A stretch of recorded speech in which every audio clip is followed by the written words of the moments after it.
नमस्कार। मृदुभाषी के इस खास कार्यक्रम शख्सियत में आपका हार्दिक स्वागत है। आज हम आपको एक ऐसी शख्सियत से मुलाकात करवाएंगे जो एक अलग विधा की माहिर हैं, विशेषज्ञ हैं। ये विशेषज्ञ हैं कॉग्निटिव बिहेवियर थेरेपी के, यानी कि आपके व्यवहार में आने वाले बदलावों को भांपना और उसे थेरेपी की आवश्यकता है या नहीं, या किसी डॉक्टर की आवश्यकता है या नहीं, उसके बारे में आपसे चर्चा करते हैं, आपको पॉजिटिविटी की तरफ ले जाते हैं और आपको एक बेहतर स्वास्थ्य का लाभ दिलाने का प्रयास करते हैं। डॉक्टर इशिना चौधरी आज हमारे साथ हैं। डॉक्टर साहब, आपको बहुत बहुत शुक्रिया, आपने मृदुभाषी को समय दिया, आप स्टूडियो में आए। इशिना जी बेसिकली एक मानसिक रूप से कहीं कोई अवसाद, चिंता, परेशानी या कई तरह की जो बीमारियां हैं जो आप और हम अनजाने में या जानकर पता भी नहीं चलता कि ये ग्रसित है या नहीं, ऐसे लोगों का इलाज बखूबी करती हैं। जो नेगेटिविटी की तरफ जाती हैं उन्हें पॉजिटिविटी की तरफ किस तरह से ले जाया जाए, उन्हें क्या बातें सिखाई जाए, उसके आसपास का वातावरण कैसा हो, उसके बारे में जानकारी देते हैं। मैडम, सबसे पहले तो मैं आपसे यह जानना चाहूँगा कि बेसिकली ये कॉग्निटिव बिहेवियर थेरेपी है क्या, क्योंकि हम लोगों के लिए एक नया विषय है। तो मैं जानना चाहूँगा आम लोगों के लिए भी कि क्या है ये, कैसे ये वर्क करता है। तो कॉग्निटिव बिहेवियर थेरेपी एक प्रकार की साइकोथेरेपी है। हम सबका दिमाग, हम सबका जो लाइफ बेसिक रूटीन चलता है वो हमारे ब्रेन से चलता है, और हमारा ब्रेन एक दिन में 70 to 80,000 थॉट्स क्रिएट करता है, डेवलप करता है, और उसके अकॉर्डिंगली हमारे फीलिंग्स में चीज़ें आती हैं और फिर हमारे बिहेवियर में आती हैं। तो जो मेरा काम है वो है कॉग्निटिव बिहेवियर थेरेपिस्ट का जो काम होता है वो ये होता है कि कॉग्निशन मीन्स हमारे सोचने का तरीका। तो हम जो सोचते हैं, हमारे थॉट प्रोसेस जो हैं, तो अगर हम कहीं नेगेटिव थॉट पैटर्न में आ रहे हैं तो मेरा काम है कि उसको मैं पॉजिटिव डायरेक्शन में लेके आऊँ, पॉजिटिव थॉट पैटर्न लेकर आऊँ। तो बेसिकली एक थॉट पैटर्न को आप इम्प्रूव कैसे कर सकते हो, वो होती है कॉग्निटिव बिहेवियर थेरेपी। जाने अनजाने में, मतलब अपन एक आम व्यवहार की बात करें तो जो रूटीन वर्क होता है उसी में कहीं ना कहीं व्यक्ति अवसाद में चला जाता है, या दूसरी चिंताओं से ग्रसित हो जाता है, या फिर दूसरी तरफ चला जाता है। वह क्या सिम्टम्स होते हैं जिससे ये पता चले कि इसे थेरेपी की आवश्यकता है या कहीं ना कहीं आपको इलाज की आवश्यकता है? क्या ये अपने आप में क्या मनोचिकित्सक वाला ही सिस्टम है या क्या कुछ नया है? तो अननोइंगली ऐसा होता है कि हमारे यहाँ इस चीज़ का भी टैबू है मेंटल हेल्थ को लेकर, कि कोई हमारे यहाँ पे सब लोगों ने बहुत गलत डेफिनेशन देकर रखी है कि अगर कोई साइकोलॉजिस्ट की ज़रूरत है तो वो इंसान पागल है, या फिर उसका दिमाग सही ठिकाने नहीं है। इस प्रकार की लोग बातें करते हैं। बट बेसिकली जब भी हम एक दूसरे की हेल्प कर सकते हैं इन चीज़ों की बिना दवाई के। तो इनिशियली अगर हम लोगों को पता लगा लें कि इसको चिड़चिड़ापन कोई कर रहा है, या कोई फ्रस्ट्रेशन में है। हाँ, ये जो बहुत छोटी छोटी सी चीज़ें हैं जिस पे आप ध्यान दे सकते हैं, हम उसका दे सकते हैं, इलाज बिल्कुल कर सही सकते बात है। कोई गुस्से में है, या अपने काम पे ध्यान नहीं लगा पा रहा है, या फैमिली में ढंग से नहीं रह पा रहा है, बच्चों पे चिड़चिड़ी कर रहा है, और ऐसी बहुत सारी अपनी डेली रूटीन की चीज़ें हैं। क्योंकि वी ह्यूमन बींग्स, हमें पता है कि कैसे कहाँ पे कैसे डील करना है। बट जब भी आपको डिसबैलेंस लगने लगे कि हम यहाँ पे अपना 100% नहीं दे पा रहे हैं, या प्रोडक्टिव लाइफ नहीं है, तो तब समझ जाइए कि इस इंसान को एक थेरेपिस्ट की ज़रूरत है। और आप बहुत आसानी से पहचान सकते हैं, क्योंकि जिस व्यक्ति के साथ आप रूटीन वर्क करते हैं या रोज़ाना आप साथ में रहते हैं घंटों, उसके व्यवहार में थोड़ा सा भी बदलाव नज़र आता है तो आप कहीं ना कहीं इशिना जी जैसे थेरेपिस्ट या डॉक्टर्स की सलाह ले सकते हैं, उन्हें सही दिशा में ले जा सकते हैं। मैडम, मैं ये भी जानना चाहता हूँ कि ये जो कोर्स है ये क्या एक नई विधा है, या इसका क्या सिस्टम है, किस तरह से इस ओर जाया जा सकता है इस थेरेपी को सीखने के लिए? या तो इस थेरेपी को सीखने के लिए सबसे पहले तो मेरी आप सब लोगों के लिए सजेशन ये है कि हम सबको साइकोलॉजी सीखनी चाहिए, क्योंकि हम ह्यूमन बींग्स हैं, हम रोबोट्स नहीं हैं। हमारे दिमाग में इतनी थॉट्स आती हैं, तो क्यों ना हम उन थॉट्स को एक्सेप्ट और एक्नॉलेज करके चीज़ों को आगे लेकर जाएं। और जो इंसान अगर साइकोलॉजी पढ़ लेगा वो सेल्फ थेरेपिस्ट बन सकता है, जो कि मेंटली फिट हो सकता है, लाइफ टाइम और अपने आसपास के लोगों को भी ठीक कर सकता है। तो जिसका भी इंटरेस्ट हो इसमें, आप ऑनलाइन आजकल काफ़ी कोर्सेज हैं उसमें कर सकते हैं, साइकोलॉजी में डिप्लोमा कर सकते हैं। तो कॉग्निटिव बिहेवियर थेरेपी बेसिकली एक थेरेपी ऐसी है जिससे आप खुद एक सेल्फ थेरेपिस्ट भी बन सकते हैं, जो कि बिना दवाई के आप ठीक हो सकते हैं इन सब चीज़ों से। तो ऑनलाइन काफ़ी कोर्सेज हैं और फिजिकली ऐसे करना है तो आजकल काफ़ी पोर्टल्स हैं, कॉलेजेस हैं जहाँ पर ये सब्जेक्ट आ चुके हैं, तो वहाँ पे डेफिनेटली अप्लाई करके आप जा सकते हैं। और कुछ इन्फॉर्मेशन चाहिए तो I will give you more in detail. बिल्कुल, हम आपसे कई डिटेल्स हमारे दर्शकों के लिए लेते रहेंगे। आज के दौर में, जिस दौर में हम लोग जी रहे हैं, पिछले 2 सालों की बात की जाए तो कोरोना से ग्रसित पूरा देश, पूरी दुनिया है, और ऐसी स्थिति में जिस थेरेपी से आप इलाज कर रही हैं उसमें काफ़ी केसेस आ रहे होंगे। मानसिक अवसाद की बात की जाए या दूसरी परेशानियों की बात की जाए, क्योंकि कोरोना ने इतना भय का वातावरण डेवलप किया है जिसके कारण लोग काफ़ी परेशान हैं। किस तरह के केसेस आ रहे हैं कोरोना के बाद के, मतलब प्री पोस्ट, सारे कोरोना के पहले के या बाद के, क्या संतुलन है, किस तरह के केसेस हैं? ओके, तो हम समझते हैं सबसे पहले कोरोना के पहले वाला सिचुएशन समझते हैं। तो कोरोना के पहले भी सिचुएशन ऐसी थी कि जब जो लोग अपने आप को अच्छे से नहीं जानते थे या उनके थॉट से परेशान थे, अनईजी या अनकंफर्टेबल थे, या जिनको एंग्जाइटी, डिप्रेशन जैसी चीज़ें ऑलरेडी थी, तो वो चीज़ें थी या उन लोगों ने सॉल्व नहीं की, तो जब कोरोना आया तो उस टाइम पे वो अपना माइंड ग्रिप लूज़ कर चुके, मतलब कर गए, और वो उनका और डबल ट्रिगर हो गया। Depression, anxiety, insomnia, fear, trauma, इस टाइप की काफ़ी चीज़ें सामने आने लगी जब कोरोना आया। और जब वापस कोरोना गया तो उसके बाद लोगों में वक्त लगा नॉर्मल होने में, जो कि अभी भी नॉर्मल होने में काफ़ी तकलीफ़ आ रही है लोगों को। बट अभी भी जो लोग जूझ रहे हैं वो सबसे ज़्यादा ट्रॉमा से जूझ रहे हैं, उनको एक डर है, एंग्जाइटी है और डिप्रेशन है। तो ये सारी चीज़ें अभी की सिचुएशन को लेके भी कहीं ना कहीं बहुत ज़्यादा ट्रिगर कर रही हैं लोगों में। लोगों के जॉब्स लूज़ हुए हैं, फैमिली इश्यूज आए हैं, फाइनेंशियल क्रंचेस हैं, बहुत सारी दिक्कतों का सामना लोगों ने किया ही है।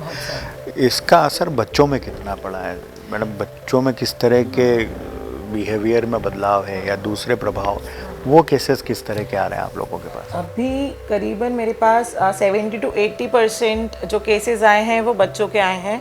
हम आज बड़ों से लेके ओल्ड एज, हमें फिर भी पता है कि हमें कैसे रहना है, क्या करना है, बट बच्चों को नहीं पता, उनके लिए तो पूरी ही नई दुनिया है। तो 70 to 80% लोग अभी बच्चों के केस लेकर आ रहे हैं, क्योंकि उन्हें नहीं पता, उनके बच्चों में जो उन्हें प्रॉब्लम्स दिख रही है वो डर है, सोशलाइजिंग नहीं करते हैं, चिड़चिड़े हो गए हैं, उनके काम पे पढ़ाई में फोकस नहीं कर पा रहे हैं क्योंकि स्कूल्स ऑनलाइन हो गए थे, और ऐसी काफ़ी चीज़ें हो रही है जिससे बच्चों का डेवलपमेंटल जो स्टेज होता है, जो ग्रोथ स्टेज होता है, वो रुक रहा है। तो बच्चों में उनका ग्रोथ कहीं ना कहीं रुक रहा है, तो बच्चों को ज़्यादा चिड़चिड़ा बना रहा है क्योंकि उन्हें नहीं पता कि करना क्या है, क्या नहीं करना है।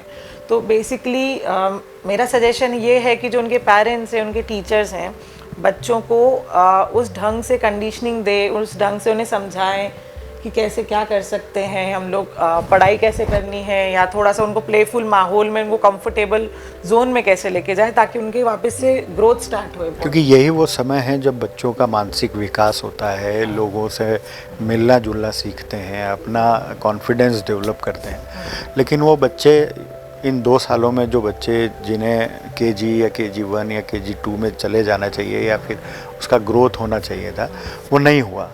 अब जब एक बार फिर हम कोरोना के इस दौर से निकलने के प्रयास में हैं और हम कहीं ना कहीं सक्सेस भी हैं, अब ऐसे बच्चे जो स्कूल जाएंगे उनको किस तरह का माहौल परिवार में मिलना चाहिए, स्कूल में मिलना चाहिए, या किस तरह का माता पिता को डेवलप करना चाहिए, वो क्या सुझाव देंगे उन्हें? सबसे पहले तो पेरेंट्स को एक माहौल, एक सिचुएशन ऐसी क्रिएट करना चाहिए जिससे उनका बच्चा थोड़ा सा यूज टू हो और कंफर्ट लेवल पे लेकर आएँ, उसको चीज़ें समझाएं, उसको चीज़ें फेस करने से पहले ऑलरेडी उसको डेमो दो, उसकी लाइफ डिसिप्लिन और उसको रूटीन में लेकर आओ कि हम किस चीज़ को कैसे कर सकते हैं, हम क्या सामना कर सकते हैं, क्योंकि पेरेंट्स रोल मॉडल होते हैं अपने बच्चों के। तो उन्हें नहीं पता कि अभी आगे दुनिया कैसी है, कैसे डील करना है, बट उनको ये पता है कि हाँ हमारे पेरेंट्स ने बोला है तो हमें ये करना है। तो उनका जो पहला गुरु होता है वो उनके पेरेंट्स होते हैं, उनकी फैमिली होती है। तो जो घर पे उनका माहौल क्रिएट करेंगे तो काफ़ी अच्छा होगा। उनके स्किल्स अगर वो डेवलप कर सकते हैं तो वो उनके लिए ग्रोथ के लिए काफ़ी अच्छा होगा। और साइंटिफिकली एक सर्वे से पता लगा है कि हम जितना बॉडी हमारा मूव करते हैं उतने हमारे ब्रेन में टिश्यूज़ डेवलप होते हैं, हर दिन नए टिश्यूज़ डेवलप होते हैं, हमारा ब्रेन एक नया कनेक्शन बनाता है जिससे हमारी क्रिएटिविटी बढ़ती है, हमारी प्रोडक्टिविटी बढ़ती है, प्लस मेमोरी, इंटेलेक्चुअल सारी चीज़ें। तो बच्चों को थोड़ा सा प्ले जोन या उस टाइप की चीज़ें, फिजिकल एक्टिविटीज़ कराएं जिससे उनका ब्रेन और डेवलप करे, क्योंकि जितनी चीज़ अभी हमने कोरोना में 2 साल में हमारा ब्रेन रुका हुआ था, टिश्यूज डेड हो गए थे, तो उनको वापस एक्टिव करने के लिए एक तरह से ब्रेन पे भी लॉकडाउन जैसा ही असर था। एक रिसर्च कहता है कि लगभग हर 10 व्यक्ति में से एक व्यक्ति आपको अवसाद से ग्रसित मिलेगा कहीं ना कहीं। ये एक बड़ी चिंताजनक बात भी है, क्योंकि लगातार जिस तरह का एक माहौल डेवलप हो रहा है बीमारियों का या फिर दूसरे सर्कमस्टेंसेस की बात की जाए, तो ऐसे में कितना सकारात्मक व्यक्ति अपने आप को रख सकता है और कैसे रख सकता है, उसके बारे में क्या सुझाव देते हैं आप लोगों को? सबसे पहले तो हमारे यहाँ एक दिक्कत है कि लोगों में इग्नोरेंस बहुत है। अगर वो मेंटल हेल्थ को लेकर एक्सेप्टेंस में आ जाएंगे तो सकारात्मक अपने आप उस चीज़ में डाइवर्ट कर लेगा उनका दिमाग, क्योंकि जो हमारा ब्रेन होता है वो बाय डिफ़ॉल्ट लाइक साइंटिफिकली बहुत काइंड होता है, उसे सिर्फ पॉजिटिविटी की आदत होती है। और जहाँ नेगेटिविटी आती है तो अनसॉल्व चीज़ें आपको बार बार परेशान करती है, आपका दिमाग उनको बार बार बोलता है कि इनको सॉल्व करो, और वो फिर हमारी बॉडीली इफेक्ट आता है जिसमें हम फ्रस्ट्रेट होते हैं, चिड़चिड़े होते हैं, डिप्रेशन में जाते हैं। तो इन सब चीज़ों को हमको ध्यान रखते हुए हमको समझना चाहिए कि अभी हमको पॉजिटिव चीज़ में कैसे लाना है। एक पॉजिटिविटी इज़ अ माइंडसेट। अब पॉजिटिविटी को आपको अगर आपके ब्रेन में लेकर आना है, आपकी लाइफ में लेकर आना है, तो सबसे पहले आपको आपका थॉट प्रोसेस सही करना होगा। एंड अगेन मैं बोलूँगी कि positivity is a state of mind. अगर आप आपका माइंडसेट जो सोच लेते हो, जो करते हो, वो फिर आपकी फीलिंग्स, इमोशंस और एक्शन में आता है। मगर सकारात्मक रहने के लिए आपको सकारात्मक सोच की भी आवश्यकता होगी। चाहे आप यदि किताबें पढ़ रहे हैं तो कहीं ना कहीं सकारात्मक किताबें पढ़ें, अखबार पढ़ रहे हैं तो उसमें पॉजिटिव खबरों की तरफ ज़्यादा ध्यान दें, लोगों से मुलाकात करते हैं तो ऐसे लोगों से मुलाकात कीजिए जो कहीं ना कहीं पॉजिटिव थिंकिंग रखते हों, राइट? यस। और पॉजिटिविटी का मतलब ये नहीं है कि पॉजिटिव हम बोल के पॉजिटिव हो जाएंगे, ऐसा नहीं है। आपको राइट डेटा अपने दिमाग में डालना है। और पॉजिटिविटी का मतलब ये भी होता है कि जो आपके अंदर नेगेटिव थॉट्स आ रही है वो आप उनको निकालो, उनको एक्सप्रेस करो, अपने दिमाग में जो चीज़ें उनको बोलो, तो उनको सॉल्यूशन मिलके फिर आप उनको पॉजिटिविटी के साथ डाइवर्ट कर सकते हो। बच्चों में आजकल देखा जाता है कि मोबाइल, लैपटॉप या कंप्यूटर में ज़्यादा खोए रहते हैं। क्या ये भी एक नेगेटिविटी का कारण हो सकता है, या इससे दूर कैसे किया जा सकता है? या फिर न्यूक्लियर फैमिली या जॉइंट फैमिली का असर बच्चों में ज़्यादा देखा जाता है कि न्यूक्लियर फैमिली में है तो वो मोबाइल के प्रति ज़्यादा इन्वॉल्वमेंट रहता है, या क्या रहता है? तो इस तरह के कोई केसेस भी आते हैं आप? हाँ जी, ये अभी मेरे पास केसेस भी आए हैं, प्लस सर्वे से ये भी पता लगा है कि as compared to joint family and nuclear family, बच्चे जो न्यूक्लियर फैमिली में हैं वो ज़्यादा फ़ोन से एडिक्टेड हैं। क्योंकि जब जॉइंट फैमिली में उनको काफ़ी एक अच्छा इन्वायरमेंट मिलता है, सबसे मिलजुल के वो कुछ ना कुछ एक्टिविटीज़ चलती रहती है बड़ों से और सबसे। बट जो न्यूक्लियर फैमिली होती है उसमें जब बच्चा अकेला हो जाता है, उसको नहीं पता, तो उसके पेरेंट्स या तो उसे फ़ोन दे देते हैं, या फिर वो बच्चा खुद इतना फ़ोन में खोया हुआ रहता है कि उसको पढ़ाई में ध्यान नहीं है। और जो सोशल डेटा भी होता है वो भी हमें नहीं पता कि हमारा बच्चा यूज़ क्या कर रहा है। तो अभी हमारे पास वो वक्त है कि हम उस बच्चे को गलत डायरेक्शन में जाने से उसे रोक सकते हैं। तो काफ़ी केसेस आए हैं अभी मेरे पास, मैक्सिमम न्यूक्लियर फैमिली से ज़्यादा आए हैं, जॉइंट फैमिली से भी आए हैं, बट न्यूक्लियर से ज़्यादा आए हैं। तो लोगों में, बच्चों में यही है कि जो सोशल मीडिया का जो इम्पैक्ट उनके ब्रेन पे पड़ रहा है वो उनके लिए बहुत टॉक्सिक साबित हो रहा है। जॉइंट फैमिली का एक असर ये भी है कि वो कहीं ना कहीं व्यस्त रहता है, लोगों से मिलने जुलने में, डेवलप होते रहते, कल्चर्स, वैल्यूज जो उनके डेवलप होते हैं। और हर पहलू के दो असर जरूर होते हैं, एक पॉजिटिव और एक नेगेटिव। कहीं ना कहीं किसी में प्लस ज़्यादा मिलेगा, किसी में कम मिलेगा। ये जो स्वभाव है, जो बदलाव है, वो बड़ों में ज़्यादा देखा जाता है या बच्चों में भी एकदम अचानक इन तरह की चीज़ें सामने आती है? ज़्यादा केसेस आपके पास बच्चों के आते हैं या बड़ों के ज़्यादा केसेस आते हैं? अभी जो इंटरनेट का या स्क्रीन टाइम का जो आ रही है चीज़ें, वो सामने बच्चों से लेके ओल्ड एज तक आ रही है।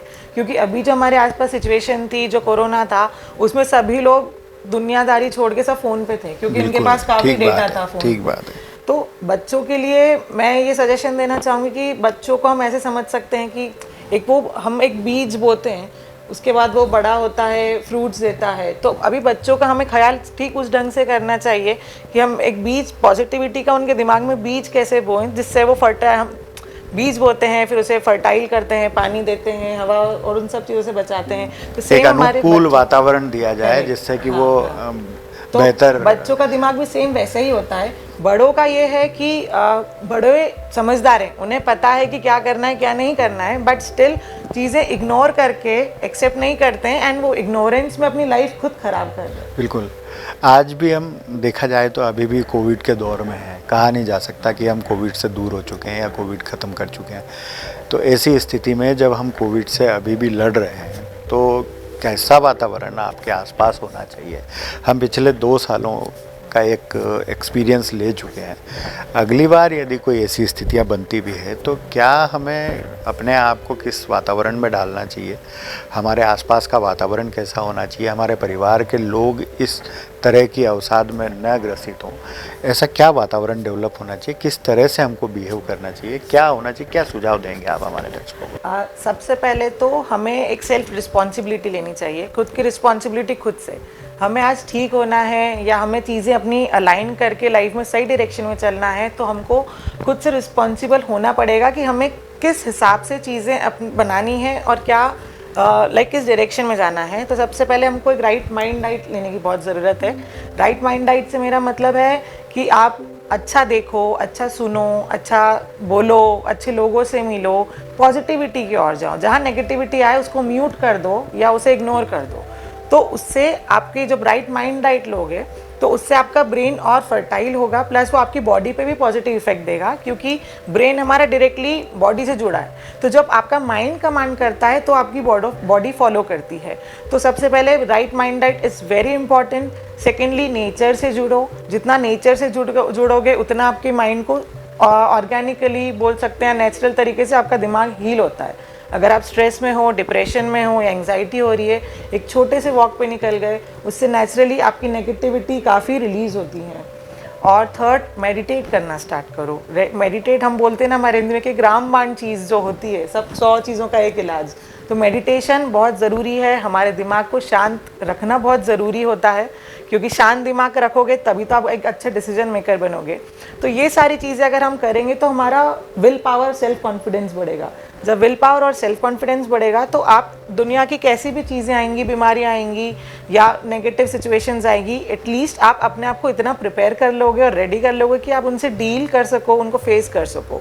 तो कोई भी चीज़ आपको हरा नहीं पाएगी, ना ही आपको एक सेल्फ डाउट में लाके डिप्रेशन वाले मोड में लाएगी। तो अगर हमें मेंटली, फिजिकली और इमोशनली फिट रहना है तो ये कुछ चीज़ें जो हैं हमको रूटीन में इंक्लूड करनी चाहिए जिससे हम बहुत एक हेल्दी लाइफ जी सकते हैं। बिल्कुल। डाइट से संबंधित बात केवल खाने पीने की नहीं होती, मेंटली हेल्थ के लिए भी आपको एक बेहतर डाइट की आवश्यकता होती है और सकारात्मक रहने के लिए आपको कहीं ना कहीं नेचर के आसपास रहने की आवश्यकता होती है। और यदि नेचर के आसपास रहेंगे तो आप अपने आप सकारात्मक रहेंगे। तो ये थे डॉक्टर इशिना चौधरी जिन्होंने बताया कि हमें सकारात्मक रहने के लिए किन किन बातों का विशेष तौर पर ध्यान रखना चाहिए। चूँकि हम कोविड के इस युग में जी रहे हैं, 2 साल हम लोग गुजार चुके हैं, अगले साल कैसे होंगे हमें पता नहीं है। तो सकारात्मक रहने की बहुत आवश्यकता है। सकारात्मक रहिए, इशिना जी की बातों पर अमल कीजिए और पॉजिटिव रहिए। हम अगले शख्सियत कार्यक्रम में फिर किसी नई शख्सियत के साथ आपके साथ फिर रूबरू होंगे। तब तक के लिए हमें इजाज़त दीजिए। नमस्कार।